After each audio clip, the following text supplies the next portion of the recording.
할렐루야. 오늘도 말씀과 기도로 승리하시기를 간절히 소망합니다. 이제 오늘 본문의 말씀 묵상은 이제 평강의 왕으로 오신 예수 그리스도. 이제 예수님 이때 당시만 하더라도 구약이기 때문에 이제 예수 그리스도께서 오실을 지칭을 하는 거죠. 그러나 지금 우리들에게는 이제 오셨죠. 오신 예수 그리스도. 그러나 그 주님은 다시 우리들에게 분명히 오실 것입니다. 그러니까 바로 재림 예수 그리스도에 대해서도 우리에게 말씀하시는 건데, 초림, 그러니까 처음 오실 예수 그리스도는 우리를 구원해 주실 분으로 또 우리에게 오시겠지만, 다시 재림하실 예수 그리스도는 이제 심판주로서 이 심판을 하실 모든 왕으로 이 땅에 오실 것입니다. 이제 그때는 구원이라는 의미보다는 심판인 겁니다. 그래서 천국과 지옥으로 다 이렇게 구분하실 그날인 겁니다. 그러니까 우리가 맞이할 주님은 이제 심판주로서의 주님을 이제 맞이하게 될 것이니까, 이제 우리는 우리의 신앙을 잘 지키는 것이 중요합니다. 이제 그 문제입니다. 내 신앙을 잘 지키느냐 못 지키느냐, 그것이 앞으로 우리가 살아가야 될 영적인 도전입니다. 그래서 우리가 항상 무슨 일이 있더라도 내 신앙을 지키는 일에 있어서는 절대 게을리해서는 안 된다.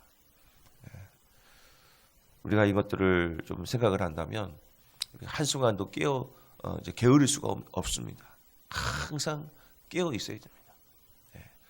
아침에도 이제 새벽에도 잠시 나오면서 다 불이 꺼져 있는 곳을 지나오면서 또 바람도 많이 불죠. 지금도 바람이 많이 부는데, 만일 하나님이 또 이렇게 갑작스럽게 지진이 나서 다 이렇게 무너진다면 누가 그 죽음 앞에서 피할 수 있겠는가, 이런 생각을 잠시 한번 해보았습니다. 그러니까 오늘도 내게 베푸신 은혜 감사하면서 이렇게 깨우며 살아가는 것, 그것이 우리가 해야 될 일은 아닌가, 이런 생각을 해봅니다.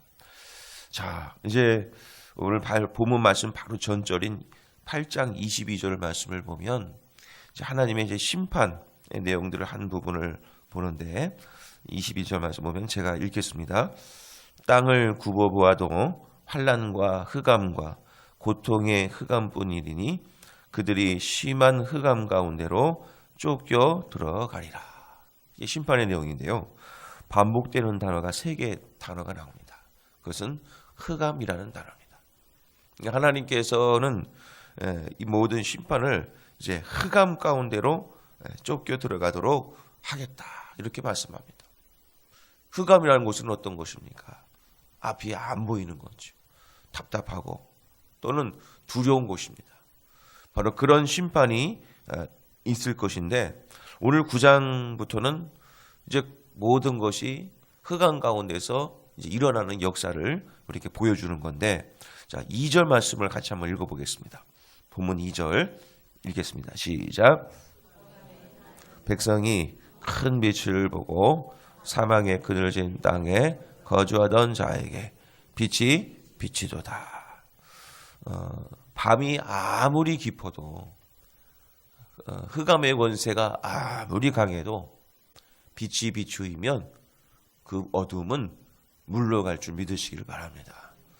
내 삶이 아무리 캄캄해도, 내 모든 소망이 끊어진 것 같은 그런 흑암이 몰려와도요, 하나님의 빛이 비추이면 새로운 소망이 계속해서 꿈틀댐을 믿으시기를 바랍니다. 그 빛은 내 힘으로 발할 수가 없는 겁니다. 그 빛은 하나님께서 비춰주실 때 내가 빛을 발할 수 있는 것입니다. 그러므로 흑암 중에 때론 내 앞에 소망이 끊어진 그런 어둠 가운데 있으십니까? 그러면 내 스스로 빛을 발하지 마시고 하나님의 빛을 비추이시기를 바랍니다. 하나님의 빛이 내 마음을 비추시면 나는 고로 그 빛을 발할 수 있는 겁니다. 바로 그 빛을 사모하는 것입니다. 그래서 이 땅에 빛으로 오실 예수 그리스도를 우리가 한 번 더 묵상하고 한 번 더 바라볼 수 있는 그런 은혜가 있으시기를 바랍니다. 그런 가운데 오늘 빛에 대해서 말씀을 하고 있는데 이제 4절 말씀을 가면 마지막으로 또 하나의 빛을 우리에게 말씀하고 있습니다. 우리 4절 말씀 같이 한번 읽어볼까요? 자, 시작. 이는 그들이 무겁게 맨 멍에와 그들의 어깨의 채찍과 그 압제자의 막대기를 주께서 꺾으시되 미디안의 날과 같이 하셨음이니이다. 미디안의 날이 빛입니다. 왜 그러냐면 우리 사사기서에 보면 미디안 민족을 친 사건이 하나 있는데 기드온이 이걸 쳤죠. 기드온이 그 적은 군사를 데리고 가서 밤중에 자 뭐를 들었습니까? 횃불을 들고 거기다가 뭐를 씌웠습니까? 항아리를 씌웠죠. 자 횃불을 그 항아리에 넣고 갔다가 그것을 깨트린 다음에 이제 확 소리를 지르면서 이제 적진에 들어가서 기드온의 300용사가 그 적군을 물리치게 되죠. 자 거기에는 빛이 있었습니다. 그 빛을 볼 때마다 적들은 두려워 떨었습니다. 많은 군대가 오는 줄 알고 혼비백산하여 그들 서서 서로 쳐 죽이고 그런 죽임을 당하게 됐죠. 바로 그 빛은 어둠을 물리칠 뿐만 아니라 우리에게 승리를 가져다 주는 빛이 되는 줄 믿으시길 바랍니다. 빛은 능력입니다. 단지 어둠을 쫓아내는 것으로만 그치는 게 아니라 우리에게 승리를 가져다 주는 겁니다. 그 빛을 사모해야 돼요. 자, 그러게 우리에게 그 빛을 주시면 어떤 마음의 변화가 있느냐? 3절 말씀을 보면 그 빛은 우리에게 즐거움을 준다고 했는데 두 가지 즐거움입니다. 추수하는 즐거움 그리고 탈취물을 나눌 때의 즐거움 같이 그들이 주 앞에서 즐거워하오니. 결국 이게 추수하는 즐거움이라는 것이 어떻겠습니까? 이게 농사를 져보신 분들은 다 아시겠지만 이 추수하는 즐거움은 참 즐거운 겁니다. 열매가 맺는 것이 신기하더라고요. 야, 어떻게 이렇게 열매가 맺을까? 그러면서 겸손해집니다. 내가 비록 하는 만큼 하기는 했지만 때로는 또 이렇게 제대로 보살피지 못했던 때도 있었고 제대로 거름도 못 준 때도 있었고 또 제대로 잡초를 뽑아주지도 김을 매주지 못했던 때도 많았는데 그러나 어찌됐건 신기하게도 내가 심었던 것에서 열매가 맺는 겁니다. 그러니까 이 즐거움이란 말로 참 즐거움이라는 것이죠. 또 탈취물을 나눌 때의 즐거움 같이 그들이 모든 그 즐거움을 누리게 될 것이다. 그것은 무엇으로부터 시작되느냐? 빛이 비출 때 가능한 것이다. 사랑하는 성도 여러분, 내게 진정한 평안과 기쁨을 누리기를 원하십니까? 그러면 빛을 사모하십시오. 빛을 기다리십시오. 그러면 반드시 그 빛으로 인해서 내 마음이 즐거움으로 가득하게 될 줄 믿으시기를 바랍니다. 그러니까 우리가 대림절을 보내는 바로 그런 이유고 특별히 대림절 기간 동안에 그 촛불을 하나 둘 이렇게 비추고 하는 그 이유는 바로 그것입니다. 아무리 세상이 어두워도 하나님의 빛이 비추는 곳에는 하나님의 역사가 넘쳐나게 되는 것입니다. 점점점 초의 개수가 늘어나듯이 빛은 더 밝아질 것입니다. 그리고 우리의 모든 죄들을 더 많이 씻겨 내려가도록 정결케 할 것입니다. 그 빛은 능력인 것입니다. 자, 그런 가운데 그 빛의 주인이신 예수 그리스도의 모습에 대해서 이제 6절 말씀을 이제 말씀하고 있는데, 자, 6절 말씀 같이 한번 읽어보겠습니다. 자, 읽겠습니다. 시작. 한 아기가 우리에게 낳고 한 아들을 우리에게 주신 바 되었는데 그의 어깨에는 정사를 메었고 그의 이름은 기묘자라 모사라 전능하신 하나님이라 영존하시는 아버지라 평강의 왕이라 할 것임이라. 아멘.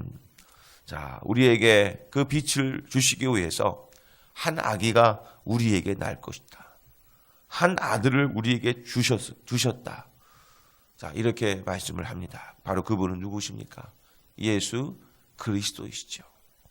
예수 그리스도도 이 땅에 오실 때 어떻게 오셨습니까? 세상이 가장 어두울 때. 바로 로마가 이제 황제라는 칭호를 얻은 자가 온 나라를 다스릴 때,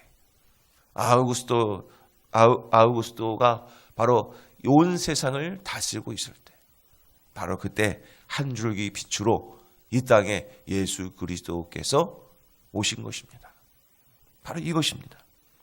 그런데 그분은 어떤 분이신가? 그의 이름은 기묘자라 모사라 이렇게 돼 있죠.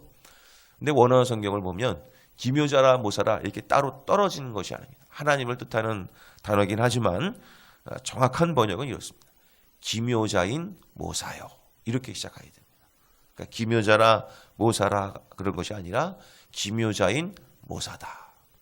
그래서 영어 NIV 성경을 보면 Wonderful Counselor 이렇게 되어 있습니다.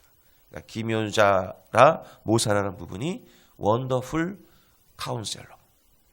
그러니까 이것을 무슨 뜻입니까? 기묘자인 묘사는 우리에게 가장 아름다운 상담자이시다. 그분이 누구시냐? 우리의 모든 어려움을 들으시고 우리의 모든 문제를 들으시고 해답을 해주시고 해결해 주시는 상담자로 이 땅에 오실 것이다 라고 말씀하고 있습니다. 우리 사랑하는 성도님 여러분, 하나님께 모든 거 맡기시기를 바랍니다. 그게 상담자로 오셨습니다. 우리가 지난 시간에도 살펴보았지만 아하스 왕이 하나님께서 주셨지 않습니까? 메시지를 구하라 이거죠. 구하라. 하나님께 구하라. 나는 너에게 징조를 베풀겠다. 그런데도 아하스는 구하지 않았습니다. 사랑하는 성도 여러분, 우리가 하나님께 모든 것을 맡겨야 된다는 것도 알고는 있고 우리의 모든 것을 맡겨라 말씀해 주셨는데도 불구하고 나는 정말 맡기고 계십니까? 수고하고 무거운 짐진 자들아 다 내게로 오라. 내가 너희를 쉬게 하리라. 우리에게 상담자로 오신 예수 그리스도께서 우리 안에 계신데 나는 얼마나 그 주님을 의지하고 그 주님과 얼마나 상담하고 얼마나 그 주님께 내 고민을 아뢰고 계십니까? 아니면 당연한 것이니까 그냥 그것도 기도하지 않은 채 그냥 내 생각으로 모든 일들을 결정하고 모든 일들을 추진하고 계십니까? 어쩌면 하나님께서 우리들에게 계속해서 외치시고 계신 것 같습니다. 나에게 구하라 이겁니다. 나에게 물어라. 당연한 것이지만 물어라. 나는 그것을 통해서 너에게 크고 은밀한 일을 보여주겠다. 우리들의 잘못은 무엇입니까? 우리들의 살면서 어려움을 겪는 일은 무엇입니까? 무엇 때문입니까? 내 뜻대로 하기 때문에 어려운 겁니다. 하나님 뜻대로 하지 않아서. 그러면 하나님 뜻대로 살기 위해서 어떻게 해야 되겠습니까? 모든 짐을 맡겨야겠죠. 기도해야겠죠. 바로 그것만이 예수 그리스도의 빛을 받는 방법인 것입니다. 또 하나 그분은 어떤 분이십니까? 전능하신 하나님이라. 주님은 능력이 있으십니다. 죽은 자도 살리신 하나님이시오. 말씀이 육신이 되어 이 땅에 오신 분이 예수 그리스도이십니다. 그럼 그분을 의지하고 그분을 믿는다는 것은 하나님의 능력을 받는 길입니다. 못하실 것이 없습니다. 그러므로 내게 능력 주시는 자 안에서 내가 모든 것을 할 수 있느니라. 그 능력의 하나님을 의지하시기를 간절히 소망합니다. 에이, 하나님이 그것까지 해주실까? 설마 하나님이 그것까지 해주실까? 아니요. 그런 하나님을 신뢰하십시다. 그것도 해결해 주실 줄로 믿고 엘샤다이 모든 것을 해결해 주실 전능하신 하나님이라 믿고 나갈 수 있을 때 그런 능력을 우리가 경험하는 겁니다. 모세가 두 손 높이 들고 기도하고 전쟁에 이긴다는 것이 정말 그것이 가능한 일일까요?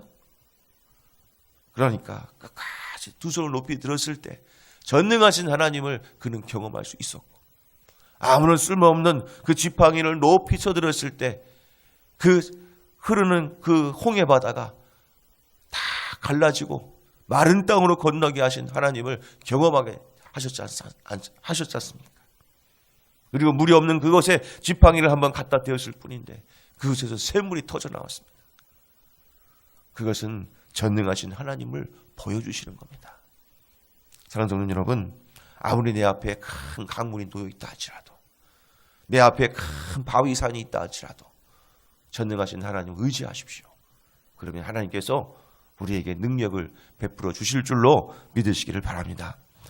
그리고 우리는 우리에게 말씀합니다. 영존하시는 아버지라.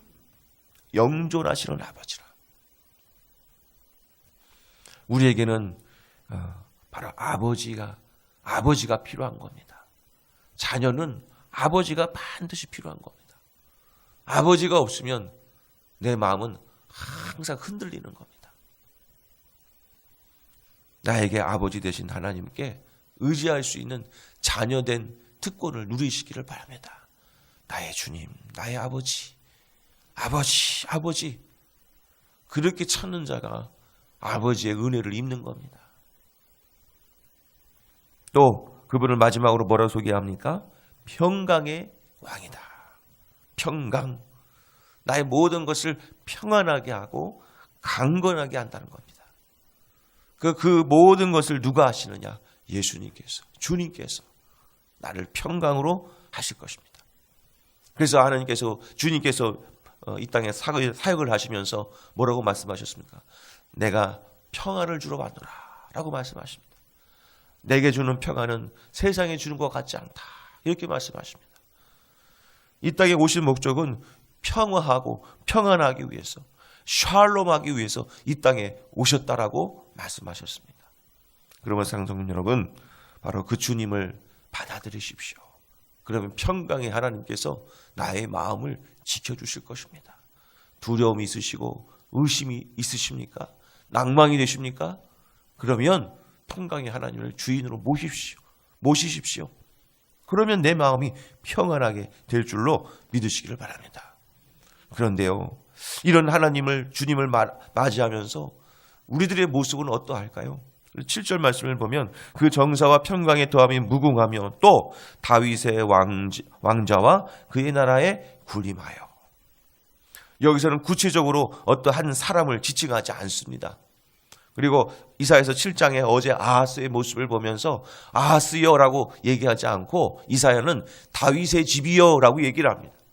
아하스 왕은 부족한 사람이죠. 하나님께 구하라 했는데도 구하지 않았던 악한 왕입니다. 그런데 하나님은 그 아하스라는 왕을 볼 때 뭐라고 표현하시느냐? 다윗의 집이요. 이 얘기의 뜻은 무슨 뜻입니까?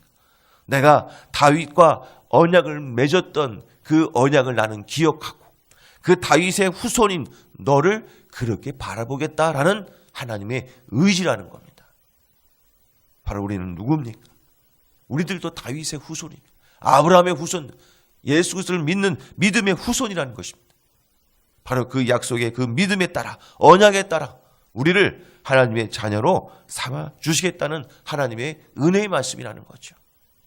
우리는 부족하다는 겁니다. 아하스처럼 어쩌면 하나님께 구하라 했는데도 구하지 못하는 연약한 죄인입니다. 아하스처럼 많은 우상들을 드려왔던 너무나도 죄 많은 우리들이죠. 그러나 하나님은 우리를 의롭다 칭하시고 우리를 구원해 주십니다. 다윗의 왕자라고 표현하듯이 우리를 거룩한 나라 하나님의 백성, 마치 하나님처럼 그런 하나님의 능력과 권세를 사용하는 주님의 자녀로 우리를 세워주신다 말씀해 주셨습니다. 그리고 사랑하는 성도님 여러분, 내가 좀 연약하고 내가 좀 부족하더라도 절대로 이것을 우리가 외면하지 말 것은 그래도 나는 하나님의 자녀야. 이것을 꼭 기억하십시오. 그러면 나는 담대히 주의 보좌 앞으로 나갈 수가 있는 것입니다. 그런데 사랑하는 성도 여러분, 그러나 이 모든 것이 나의 뜻대로 되지는 않을 것입니다. 그러나 분명한 것은 하나님이 나를 사랑하신다면 하나님이 나를 인도해 주시리라 믿으시기를 바랍니다. 맨 끝 7절의 맨 끝에 있는 말씀을 보시죠. 만군의 여호와의 열심히 이를 이루시리라. 내가 하는 게 아니라 하나님이 그 하나님의 열심히 오늘 이루신다는 것입니다. 성도님 여러분, 오늘 이 새벽을 깨우실 때 얼마나 많은 유혹을 이기셨습니까? 오늘만 좀 따뜻한 이불 속에서 잤으면 좋겠다. 그런 마음 없으셨습니까? 바람도 불고 날씨도 춥고 좀 힘들다. 그러나 오늘 그걸 승리하고 오늘 오셨지 않습니까? 누가 하셨을까요? 여호와의 열심히 나를 인도해 주신 줄로 믿으시기를 바랍니다. 그러니까 오늘은 감사하시길 바랍니다. 하나님, 저 여기 나왔습니다. 은혜 베풀어 주셔서 감사합니다. 그것만이 하나님 앞에 감사할 수 있는 겁니다. 그런데요, 이 만군의 여호와의 열심이라는 단어는요, 히브리어의 단어가 똑같은 단어의 뜻이 하나 있는데 그것은 무슨 뜻이냐면 영어로는 지얼러스, 바로 질투라는 겁니다. 열심과 질투는 같은 단어입니다. 열심이 있기 때문에 질투가 되는 겁니다. 하나님께서는 우리를 향하여 열심히십니다. 또 한편으로는 질투하십니다. 나를 온전히 바라보지 않으면 질투하신다는 거죠. 그러므로 우리가 해야 될 일이 하나 있습니다. 물론 만군의 여호와의 열심히 다 이것들을 이뤄가시지만 우리가 해야 될 일 딱 하나, 무엇일까요? 주를 바라보는 것뿐입니다. 하나님을 바라보십시오. 너는 삼가고 조용히 세상의 소리를 다 지워버리고 하나님의 말씀이 나에게 무슨 말씀을 하시는가 조용히 귀 기울이고 듣고 그런 상태에서 주를 바라보는 거, 하나님 그것 바라보십니다. 그랬구나. 이렇게 유동을 해도 너가 나를 바라보기를 원하는구나. 그래, 나는 나의 열심히 너를 이루어 줄게. 바로 그런 하나님이 계시다는 거 인정하시고 오늘도 어떤 풍랑이 내게 일더라도 다른 거 바라보지 마시고 모든 것 삼가고 조용히 하나님을 바라보는 복된 성도님들 되셔서 기묘자인 모사의 상담가로서 전능하신 하나님, 영존하시는 아버지, 평강의 왕으로 오신 바로 그 예수 그리스도의 은혜를 입는 복된 하루가 되시기를 간절히 소망합니다. 기도하시겠습니다.